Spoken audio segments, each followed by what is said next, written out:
పాడేరు ప్రాంతానికి చెందిన వ్యక్తి నూక సాయి దర్శకత్వంలో 12 మైళ్ళ సినిమా పాడేరు చుట్టుపక్కల ప్రాంతంలో శరవేగంగా షూటింగ్ జరుపుకుంటుంది. పాడేరుకు సమీపంలో కొన్ని భారీ సన్నివేశాలు చిత్రీకరిస్తున్నారు. ఇది నూక సాయికు 3వ చిత్రం. ఈ సినిమాలో స్థానికులకి అవకాశాలు కల్పిస్తున్నట్టు చెప్పుకొచ్చారు.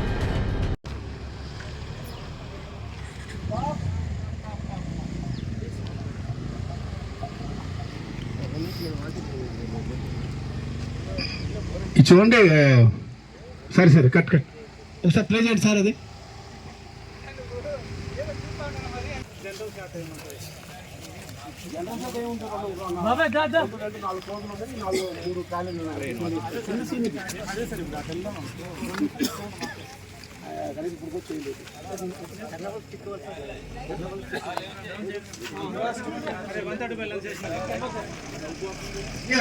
గోపి గారు కెమెరా ఎలా ఉంచండి, ఒకసారి పోసి తిప్పండి, ఇట్లా ఇలా తిప్పండి, ఇలా తిప్పండి.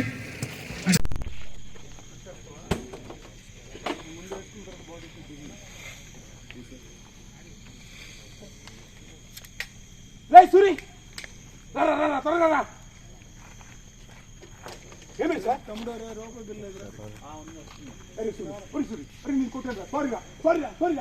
ఏమైంది సార్? ఒక్కసారి చూడరా.